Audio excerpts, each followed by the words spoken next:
तो गाइस आज मैं एक्सप्लेन करूंगा मार्शल यूनिवर्स सीजन 30 एपिसोड 10 को। तो गाइस अगर आपको हमारी इस वीडियो की एक्सप्लेनेशन पसंद आती है तो चैनल को लाइक सब्सक्राइब जरूर करें। अगर आपने हमारे पिछले एपिसोड्स को मिस कर दिया है तो एक बार चैनल की प्लेलिस्ट में जाकर वहां पर चेकआउट जरूर करें। तो चलिए बिना किसी देरी के इस एपिसोड की स्टार्टिंग करते हैं। तो इस समय हमें लिंगडोंग को दिखाया जाता है जो इस समय खड़ा होता है टेलीपोर्टेशन के सामने, और लिंगडोंग के पीछे 8000 टाइगर डिवोरिंग आर्मी। इस टाइगर डिवोरिंग आर्मी में हर एक बंदा परफेक्ट परफॉर्मेंस स्टेज का कल्टिवेटर है, और इस टाइगर डिवोरिंग आर्मी के जो भी कमांडर्स हैं वो परफेक्ट परफॉर्मेंस स्टेज के एडवांस लेवल के कल्टिवेटर हैं। साथ ही साथ लिंगडोंग के साथ इस समय 8 वर्ल्ड स्टेज के कल्टिवेटर्स होते हैं। पहले तो heavenly dragon demon commander, golden nap demon commander, ghost commander, और तो बाकी वो लोग आए थे यार नहीं फोनिक्स टाइप से बच कर। ये 5 हो गए। छठवां लिंगडोंग हो गया, और सेलेस्टियल डीमन मार्टिन ट्राइब के फर्स्ट लीडर झूली, और ड्रैगन ट्राइब के लियू किंग है। आप भी जानते हैं गाइस से लिंगडोंग भी वर्ल्ड स्टेज के एकदम पीक पर है, लियू किंग भी वर्ल्ड स्टेज के पीक पर है। मतलब काफी ज्यादा भयानक सारे बंदे वर्ल्ड स्टेज के पीक पर हैं। अब यहाँ पर जो लिंगडोंग होता है वो ईस्टर्न युआन रीजन जहाँ पर डाउ सेक्ट है, युआन गेट है, इस तरफ निकलने के लिए तैयार होता है। बट अभी भी वो टाइगर 7 का वेट कर रहा था। टाइगर 7 को थोड़ा सा और टाइम लगेगा ताकि वो अपने आप को वर्ल्ड स्टेज में ब्रेक थ्रू कर ले। यानी लिंगडोंग के पास इस समय 9 वर्ल्ड स्टेज के कल्टिवेटर होंगे, और भाई इनके पास जो हथियार है वही कितने ज्यादा भयानक है। फिर यहाँ पर जो लिंगडोंग होता है वो ग्रेट डेसोलेट टैबलेट के बारे में सोचता है। आपको याद है ना गाइस, जब लिंगडोंग डाउ सेक्ट में था तो वह ग्रेट डेसोलेट टैबलेट के पास गया था, और फिर उसने ग्रेट डेसोलेट टेक्निक लिया था। साथ ही साथ ग्रेट डेसोलेट टैबलेट ने लिंगडोंग को बोला था कि भाई तुम्हारे पास 2 साल है, अगर तुम 2 पैतृक प्रतीक को ला देते हो तो मैं उन 2 पैतृक प्रतीक की पावर्स का यूज करते हुए मेरे अंदर जो ईमुग है उसको खत्म कर सकता हूँ। लेकिन लिंगडोंग को इस बात से चिंता होती है क्योंकि लिंगडोंग को इस डीमन सी के इलाके में आए हुए लमसम 4 साल से भी ज़्यादा हो चुका है। क्या अभी तक भी ग्रेट डेसोलेट टैबलेट अपने अंदर के उस ईमो को कैद कर पाया होगा या नहीं, या ग्रेट डेसोलेट टैबलेट टूटकर वो ईमो आजाद तो नहीं हो गया होगा। यही सारी बातें लिंगडोंग सोच रहा होता है। तभी वहाँ पर जो रस्म पत्थर का तावीज़ होता है वह लिंगडोंग से बोलता है, अरे लिंगडोंग तुम चिंता मत करो, ग्रेट डेसोलेट टैबलेट अभी भी उस ईमो को कैद कर रखा हुआ है, लेकिन उसकी भी पावर अब धीरे धीरे बहुत ज़्यादा खत्म होती जा रही है, हमें भी वहाँ पर जल्द से जल्द जाना होगा। तो लिंगडोंग पूछता है, भाई रस्म पत्थर के तावीज़ तुम्हें इस बात का कैसे आइडिया लगा? तो रस्म पत्थर का तावीज़ बोलता है, अरे गॉड लाइक कल्टिवेटर ने मुझे भी साथ ही साथ ग्रेट डेसोलेट टैबलेट को दोनों को एक साथ ही बनाया था। मैं 2nd नंबर का सबसे ज़्यादा पावरफुल वीपन हूँ और वो 3rd नंबर का वीपन है। और तुम समझ सकते हो हमारे और उसके बीच में भाई भाई वाला रिश्ता है, तो थोड़ा सा हम लोग एक दूसरे के प्रेजेंस को सेंस कर सकते हैं। तो मैं इतना आइडिया लगा सकता हूँ कि वो अभी ठीक है, बट कब तक ठीक रहेगा मुझे कोई आइडिया नहीं है। तो वहाँ पर जो लिंगडोंग होता है वो कहता है, अच्छा ग्रेट डेसोलेट टैबलेट के अंदर केवल एक ही ईमो कैद है, और great desolate tablet 3rd number का सबसे ज्यादा पावरफुल वीपन है, और एंशिएंट वीपन रैंकिंग के 3rd नंबर वाला वीपन काफी ज्यादा स्ट्रांग होता है। तो मुझे मेरे हिसाब से जो ईमो है, तुम्हें आइडिया है रस्म पत्थर के ताबीज़ वो किस लेवल का है? तो वहाँ पर जो रस्म पत्थर का ताबीज़ बोलता है, हाँ वो आज तक जितने भी तुमने ईमोस देखा है वह उन सभी में सबसे ज़्यादा स्ट्रॉन्गेस्ट है। देखो जब तुमने एंशिएंट डिवोरिंग मास्टर से मिला था तो वहाँ पर एक ईमो प्रकट हुआ था, और वह एक ट्रू ईमो था, और एंशिएंट डिवोरिंग मास्टर ने उस ईमो को घायल कर दिया था, और ईमो वहाँ से बचकर भागने में कामयाब हो गया था। वह उससे कई गुना ज़्यादा स्ट्रॉन्ग ईमो है। जितना मुझे आइडिया है ना वो एक ट्रू ईमो है। तो गाइस चलिए मैं आपको किंग लेवल के जितने भी ईमोस होते हैं ना उनके लेवल के बारे में बता देता हूँ। जो नॉर्मल किंग लेवल के ईमोस होते हैं उनकी पावर रीइंकार्नेशन लेवल के बराबर होती है। नॉर्मल रीइंकार्नेशन लेवल आपको पता है, नॉर्मल रीइंकार्नेशन लेवल, फिर उसके बाद 3 ट्रिबुलेशन आते हैं, बहुत खतरनाक बिजलियाँ गिरती हैं। जो इन तीनों बिजलियों को झेल जाता है वो एक रियल रीइंकार्नेशन लेवल का कल्टिवेटर होता है, और वो बंदा समझिए एकदम रीइंकार्नेशन लेवल की पीक पर होता है। वो बंदा काफ़ी ज़्यादा स्ट्रॉन्ग होता है। तो यहाँ पर रहस्यमय पत्थर का तावीज़ बोलता है, जो अंदर एंशिएंट डिवोरिंग टैबलेट के अंदर जो ईमो कैद है वो मिनिमम, मैं आइडिया तो उतना नहीं लगा सकता, बट वो 2 ट्रिबुलेशन को पार कर चुका होगा, या हो सकता है 3 ट्रिबुलेशन। यह बात सुनकर लिंगडोंग भी काफी ज्यादा शॉक हो जाता है क्योंकि उसने अभी तक ऐसे किसी भी रीइंकार्नेशन लेवल के कल्टिवेटर को नहीं देखा जो फर्स्ट ट्रिबुलेशन को भी पार किया हो। ग्रीन ड्रैगन किंग किंगसी भी आई थिंक फर्स्ट ट्रिबुलेशन को भी नहीं पार किए हैं। और जितने भी इस दुनिया में एंशिएंट मास्टर हैं वो सारे लोग पुनर्जन्म ले रहे हैं, लेकिन वो मास्टर्स भी अभी धीरे धीरे पुनर्जन्म को जीवित कर रहे हैं, अपनी पुरानी शक्तियों को हासिल कर रहे हैं। यानी इस दुनिया में ऐसे बहुत ही कम लोग होंगे, क्योंकि एंशिएंट मास्टर्स को छोड़ दिया जाए तो शायद ही ऐसा कोई भी रीइंकार्नेशन लेवल का कल्टिवेटर होगा जो 2 ट्रिबुलेशन जितनी ईमो की शक्ति रखने वाले को कोई हरा पाएगा। यानी उस बंदे को कम से कम रीइंकार्नेशन लेवल के 2 ट्रिबुलेशंस को पार करना ही करना होगा, तभी वो उस ईमो को हरा सकता है। भाई अभी तक हमने किसी ऐसे कल्टिवेटर को देखा ही नहीं है। और तभी जो टाइगर 7 जिस रूम में कल्टीवेशन नहीं कर रहा होता है वहां पर एक काफी ज्यादा भयानक आसपास रिलीज हो जाती है, भयानक पावर रिलीज होती है, एक टाइगर की दहाड़ सुनाई देती है और वहां पर टाइगर 7 कमरे से बाहर निकलता है एकदम उड़ते हुए और काफी ज्यादा भयानक एंट्री मारता है।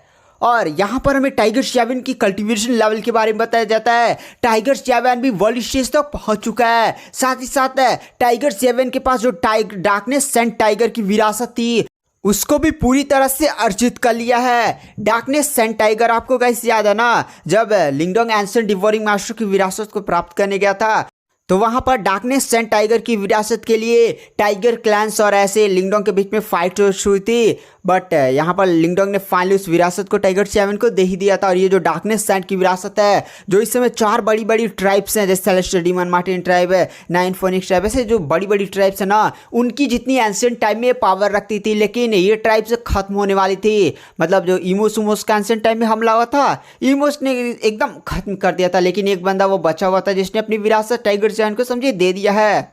अब टाइगर 7 के बीच पास है 4 बड़ी बड़ी ट्राइब्स जितनी ब्लड लाइन की पावर है समझिए। तो चलिए अब ज़्यादा समय बर्बाद ना करते हुए चलते हैं डाउ सेट की तरफ। यहाँ पर जो लिंगडोंग होता है वो अपनी आर्मी जो 8000 टाइगर डिवोरिंग आर्मी होती है अपने सभी बंदों को तैयार होने के लिए बोलता है कि चलो चलते हैं डाउ सेट की तरफ, और युआन गेट को पूरी तरह से उखाड़ कर फेंक देते हैं। इसी के साथ सारे लोग भी हमें सिर लाते हैं, अपनी अपनी पावर्स को शो करते हुए सारी जो आर्मी होती है वो टेलीपोर्टेशन रास्ते सीधे घुस जाती है। और फिर हमें ईस्टर्न युआन रीजन का सीन दिखाया जाता है जहां पर एक बड़ी सी दरार ओपन होती है और उसके अंदर से भयानक आवा फूट पड़ती है और लिंगडोंग बाहर निकलता है, साथ ही साथ उसकी पूरी आर्मी भी बाहर निकलती है। लेकिन यहाँ पर जो लिंगडोंग होता है वो आसपास के एरिया को देखता है। लिंगडोंग को एहसास होता है कि भाई ये एरिया कुछ ज़्यादा अजीब है, क्योंकि चारों तरफ ही एकदम बैटल के निशान दिखाई दे रहे थे। कोई जंगल ऐसे टूटे फूटे पड़े थे, जो घर उड़ते ऐसे टूट फूट चुके थे, मतलब बहुत ही ज़्यादा भयानक बैटल हुई थी। लिंगडोंग को यहाँ पर आइडिया लगता है। और मैं आपको पहले ही बता दूँ लिंगडोंग सीधे डाउ सेट में टेलीपोर्ट नहीं किया है, बल्कि पूर्वी युआन क्षेत्र के बॉर्डर पर ही टेलीपोर्ट किया है।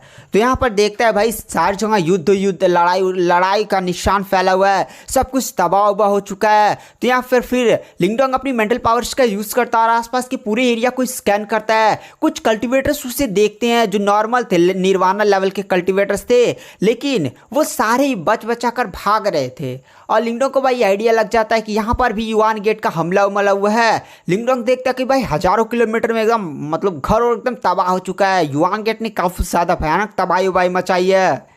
फिर वहाँ पर जो एल्डर छूली होते हैं वो लिंगडोंग से बोलते हैं, लिंगडोंग मुझे यहाँ पर एक बंदों का ग्रुप एहसास हो रहा है, लमसम 10,000 मिनिमम तो बंदे ही हो गए हैं, लेकिन ये बंदे ज़्यादा पावरफुल नहीं है। ऐसा लगता है इनकी जो लीडर है वो परफेक्ट परफॉर्मेंस की कल्टिवेटर है और वो काफ़ी ज़्यादा घायल भी है। आई थिंक ये लोग बचा कर भाग रहे हैं। तो वहाँ पर जो लिंगडोंग होता है वो भी उस ग्रुप की तरफ अपना इशारा डालता है। मतलब गाइस लिंगडोंग की पावर अभी इतनी ज़्यादा भयानक थी ना कि वह 10-15 किलोमीटर के एरिया को पूरा ऐसे स्कैन कर सकता है, इतनी ज़्यादा भयानक उसकी मेंटल पावर है। तो यहाँ पर लिंगडोंग को भी आइडिया लग जाता है कि भाई ये तो जाने पहचाने लोग लगते हैं।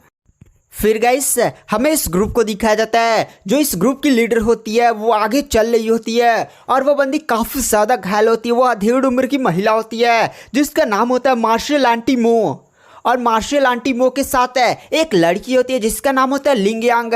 मार्शल आंटी मो बोलती है कि इन सभी लोगों को जल्दी से सेक्ट में लेकर जाओ, क्योंकि पहले से हमारे पीछे युआन गेट के बंदे पड़े हुए हैं। और गाइस मार्शल आंटी मो और लिंग यांग ये दोनों ही जो 9 ह्यूमन सेक्ट है जहाँ पर लिंग क्यूंगसी नहीं है उसके मेंबर्स हैं। साथ ही साथ यहाँ पर जो लिन यांग है इसको लिंगडोंग ने देखा था और इसके साथ थोड़ा सा मिलन उलन भी किया था। आप बोलेंगे भाई कब मिला था, हमें तो कोई भी आइडिया नहीं है।